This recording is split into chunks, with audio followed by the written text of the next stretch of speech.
Iran के बाद Israel को अब नया खतरा सता रहा है। तुर्की बनाने जा रहा है परमाणु बम।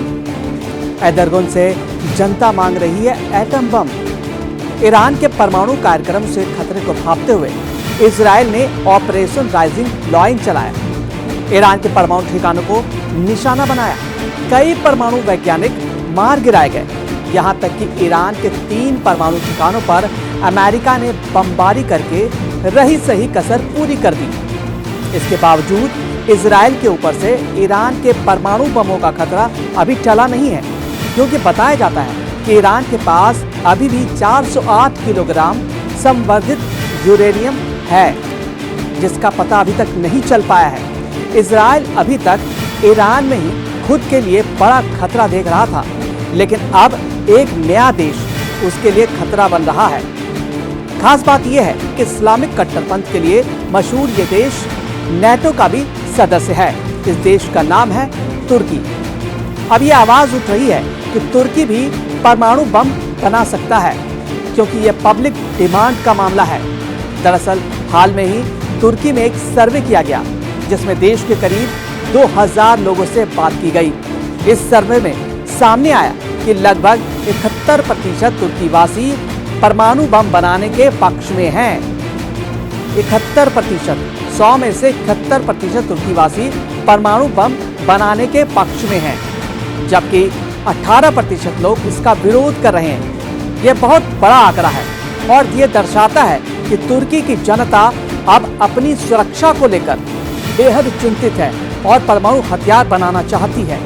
हाल के समय में रूस यूक्रेन युद्ध और इजराइल ईरान के बीच बढ़ते तनाव ने तुर्की की जनता को असुरक्षा की भावना से भर दिया है। ईरानी मिसाइलों ने इजराइल के एडवांस एयर डिफेंस सिस्टम को पार कर लिया, जिससे यह दिखा कि अमेरिका और इजराइल जैसे बड़े देश और शक्तिशाली देश पूरी तरह से सुरक्षित नहीं है। इस घटना ने तुर्की में सुरक्षा पर शक बढ़ा दिया है। सर्वे के अनुसार 72% लोग मानते हैं कि अगर तुर्की पर हमला हुआ तो नेटो देश उसकी मदद नहीं करेंगे। इस कारण भी लोग खुद को ज्यादा सक्षम बनाना चाहते हैं। तुर्की ने 1979 में परमाणु अप्रसार संधि पर हस्ताक्षर किए थे, जिसके तहत वह परमाणु हथियार नहीं बना सकता। लेकिन जनता के बदलते सोच से सरकार पर दबाव लगातार बढ़ रहा है और भविष्य में इस दिशा में कदम बढ़ाया जा रहा है। हालांकि फिलहाल तुर्की के पास कोई परमाणु हथियार बनाने का प्रोजेक्ट ही नहीं है, लेकिन वह एक न्यूक्लियर पावर प्लांट बनाने जा रहा है, जो अगले साल शुरू हो सकता है।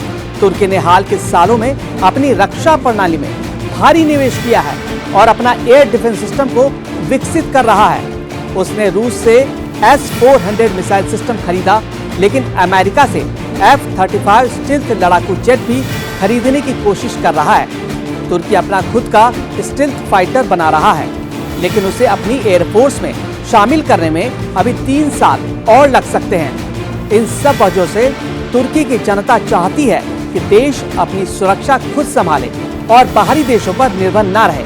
अगर तुर्की परमाणु हथियार बनाने की राह पर चलता है तो ये पूरे मध्य पूर्व क्षेत्र में तनाव बढ़ा सकता है। इससे परमाणु संतुलन बिगड़ेगा तो ईरान, इजराइल और सऊदी अरब जैसे देश भी अपनी सुरक्षा को लेकर नए फैसले करेंगे।